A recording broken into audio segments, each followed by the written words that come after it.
बाबर के एक बंदे ने तोड़ के उसके ऊपर मस्जिद बनाया, उसके ऊपर मंदिर, तो तुम्हें मौत आ गई, तुम्हें मौत आ गई। तुम चुप संभाल के बात करो। तुम लोग की दादागिरी बहुत हो गई इस देश में। जब तुम्हारी भावनाएं आहत होंगी तो तुम सड़कों पे गुंडागर्दी करोगे। पूरा वातावरण राममय हो गया, लेकिन कुछ लोगों को अंग विशेष में खुजली हुई, जलन हुई और बड़े परेशान हो गए वो लोग। अब सड़क पर खड़े होकर कहेंगे हिंदुस्तान के अंदर सर तन से जुदा के नारे लगेंगे तो वो भी बर्दाश्त नहीं होगा इस देश के अंदर। मुसलमान खतरे में है, मुसलमान खतरे में, काहे को खतरे में हो भैया? तुमसे सवाल किया जा रहा है। तुम गला रेतते हो, तुम इस्लाम के नाम पर चाकू छुरी उठाते हो, तुम इस्लाम के नाम पर मंदिरों को जाकर तोड़ते हो। ओवैसी की पार्टी ने ये किया, ओवैसी की पार्टी ने वो किया, इतना सब हंगामा होने तो सर तन से जुदा के नारे लग रहे हैं रिएक्शन में, ये जस्टिफाई करने के लिए, तो फिर तो नुपुर शर्मा को भी जस्टिफाई कीजिए। मैं इन लोगों से पूछ रहा हूँ, तुम्हारी बाप की मौत को भूल सकते क्या तुम तुम्हारी माँ की मौत को भूल सकते क्या? आप एक सिस्टमेटिक तरीके से इस मस्जिद को छीन लिए। इनको रात में सोते समय बुरे बुरे ख्वाब आते हैं, इनको आंखों पर यकीन नहीं हो रहा है कि आखिर राम मंदिर बन कैसे गया भाई। कल जिस तरीके से मुंबई में पथराव किया गया, देश के अलग अलग शहरों में, पुणे में, बिहार के जमुई में, अलग अलग जगहों पे राम मंदिर जैसे ही प्राण प्रतिष्ठा हुआ उसके बाद से पत्थरबाजी शुरू हो गई। और ये सब पाकिस्तान, देखिए मैं जो ये पाकिस्तानी बोलता हूँ, ये नेशनैलिटी पाकिस्तानी नहीं है, ये जो पाकिस्तानी मानसिकता के जो लोग भारत में बैठे हैं ना, उनको मैं पाकिस्तानी बोलता हूँ। और इसके चमचे टीवी पर आकर और इन्हीं के सपोर्ट में बोलने लग जाते हैं कि ये क्रिया का प्रतिक्रिया था। देखिए कैसे बेशर्मी के जैसे शाहिदा फलक टीवी पर आके इसको जस्टिफाई कर रही है। शाहिदा फलक जी, ये सर तन से जुदा के जो नारे लग रहे हैं, एक तरफ तो उधर बीजेपी ने कार्रवाई कर दी, पुलिस ने कार्रवाई कर दी, अरेस्ट हो गया वो आदमी, तो दूसरी तरफ सड़क पर निकलने, सर तन से जुदा के नारे लगाने की जरूरत क्या, और उसमें एआईएमआईएम का पार्षद भी क्यों शामिल है, उस पर कार्रवाई क्यों नहीं होती? देखिए, आप जब से शो स्टार्ट हुआ है, आपकी सारी बातें मैंने गौर से सुनी।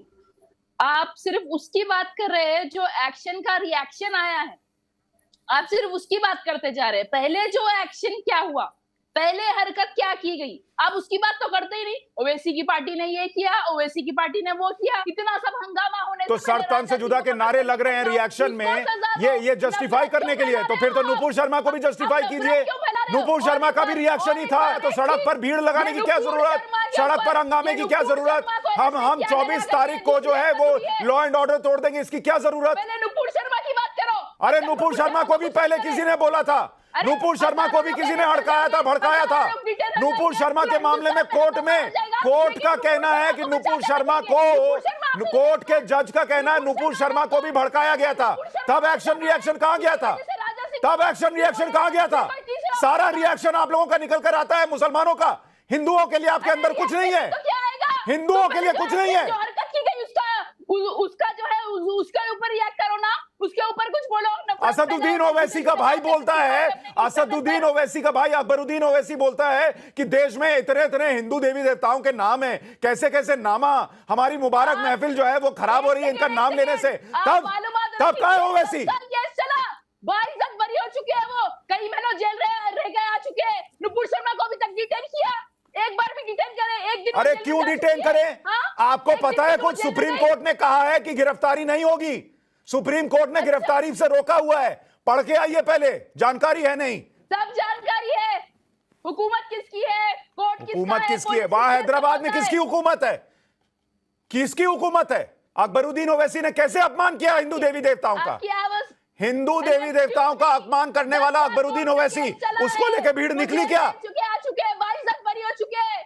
आपको कोर्ट पर हेलो मैडम, कोई बाइज्जत बरी नहीं हुए। आप हमें पलटा के सवाल पूछते हो, कोर्ट पे भरोसा नहीं है, जुडिशरी पे भरोसा नहीं है, इसलिए मैं आपसे। अरे भैया मैडम, मैं आपके तर्क पे कह रहा हूं। आप सड़क पर खड़े होकर कहेंगे हिंदुस्तान के अंदर सर तन से जुदा के नारे लगेंगे तो वो भी बर्दाश्त नहीं होगा इस देश के अंदर। यही हैदराबाद 2008 में एक घटना का गवाह बना है, गवाह, जहां इसी हैदराबाद में एक नामर्द ने, जिसका नाम ओवैसी है, तस्लीमा नसरीन को जूतों से मारा था और फ्लावर पॉट फेंक फेंक के मारे थे ओवैसी ने और ओवैसी के बुज़दिल जाहिलों ने 2008, आज से 14 साल पहले। किस लिए? क्योंकि तुमने उसकी भावनाओं को आहत किया था। कब किया था? बहुत पहले किया था। और तुम चुप संभाल के बात करो। तुम लोग की दादागिरी बहुत हो गई इस देश में, समझे तुम?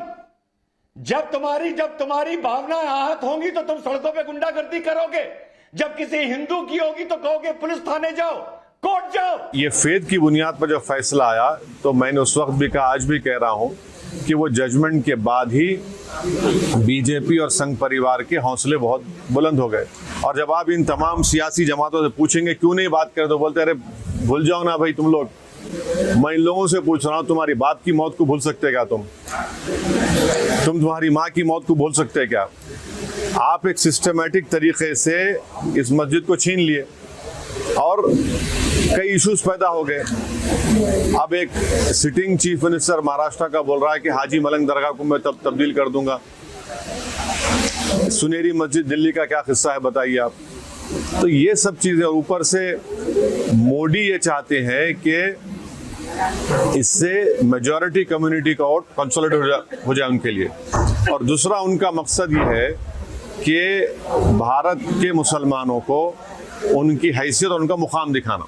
ये कोई सॉफ्ट हिंदुत्व नहीं है, ये एक्चुअल हिंदुत्व है। अयोध्या अकेला भारत की सरकार को इतनी जीडीपी दे देगा जो 10 राज्य मिला करके भी नहीं दे पाएंगे। इस सवाल का जवाब कौन देगा? इस सवाल का जवाब मुसलमान से मांगो तो वो कहेगा ऐठ जाएगा, मुसलमान खतरे में है, मुसलमान खतरे में, काहे को खतरे में हो भैया? तुमसे सवाल किया जा रहा है, तुम गला रेतते हो, तुम इस्लाम के नाम पर चाकू छुरी उठाते हो, तुम इस्लाम के नाम पर मंदिरों को जाकर तोड़ते हो, तुम इस्लाम के नाम पर लात जूता करके तुम चर्चों को तोड़ते हो। कोई तुम्हारे मस्जिद नहीं भारत में तोड़ रहा है, कोई नहीं तोड़ रहा। क्या एक हिंदू का नाम बताओ आप शोएब, जिसने पाकिस्तान की मस्जिद पर एक उंगली भी उठाई हो? एक हिंदू का नाम बता दो। पूरा वातावरण राममय हो गया, लेकिन कुछ लोगों को अंग विशेष में खुजली हुई, जलन हुई और बड़े परेशान हो गए वो लोग।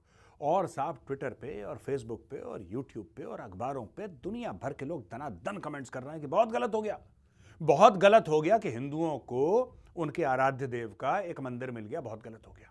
सबसे पहले तो मैं पाकिस्तानियों को, इनको मारना पीटना थोड़ा सा आसान होता है दोस्तों, तो इसलिए ना इनको पहले थपड़ा देते हैं हम, ठीक है? इनके चेहरे पे एक चप्पल मारते हैं पाकिस्तानियों की, अपने औकात में आ जाएं। फेस ऑफ इंडियन डेमोक्रेसी, 428 मंदिर थे जिसमें से 408 तोड़ दिए तुम लोगों ने। किसी ने कुछ करा? नहीं। जड़ावाला में तुम लोगों ने दर्जनों ईसाइयों के चर्च फूंक दिए, किसी ने कुछ बोला? नहीं। हमारा एक मंदिर जो पहले मंदिर था, जिसको बाबर के एक बंदे ने तोड़ के उसके ऊपर मस्जिद बनाया, उसके ऊपर मंदिर, तो तुम्हें मौत आ गई, तुम्हें मौत आ गई। भाई इतना भव्य राम मंदिर बना है, आज तक के वर्ल्ड रिकॉर्ड में इतने लोगों की भीड़ कहीं पर भी देखने को नहीं मिला है। कल का रिकॉर्ड किया गया क्राउड तो 3 लाख से ज्यादा लोग एक दिन में अयोध्या विजिट कर रहे हैं। इतना मतलब वहां का इकोनॉमी बढ़ रहा है। वहां पर तो मुस्लिम भी है ना, मुस्लिमों की भी दुकान है, मुस्लिमों के भी होटल्स हैं, काफी सारे ऐसे हैं, उसका भी तो बिजनेस बढ़ रहा है ना। लेकिन ये ऐसे पाकिस्तानी मानसिकता के लोग हैं कि ये जबकि इनको पता है अच्छी तरह से कि ये सब करने से कुछ नहीं मिलने वाला है, उल्टा क्या होगा इनको पता है। वहां पर सरकार ने उनके घरों पे जो भी इस तरीके का कृत्य कर रहे थे, उनके घर पर बुलडोजर चल गया, जेल जाएंगे सो अलग, कुटाई होगी सो अलग, लेकिन फिर भी ये अपनी मानसिकता से बाज नहीं आने वाले हैं। क्यों? मैं बार बार बोलता हूं कि ये ओवैसी जैसे लोग जो क्राउड में आके लोगों को बहकाते हैं, इनको कोई फर्क नहीं पड़ता है। ये आराम से गद्दे पे, सोफे पे बैठ के चाय पी रहे होते हैं और इनके बयान के चक्कर में ये गरीब मुसलमान जो कभी पढ़े लिखे नहीं है, मदरसा छाप, जो इनके बात पर आके उपद्रव मचाते हैं, पत्थरबाजी करते हैं और बाद में भुगतना किनको पड़ता है? उन्हीं को भुगतना पड़ता है। लेकिन इन लोगों की भेजे में ये बात नहीं आ रही है। आपकी इस पर क्या प्रतिक्रिया नीचे कमेंट अवश्य कीजिएगा। चलिए मिलते हैं आपसे अगली वीडियो में। जय श्री राम।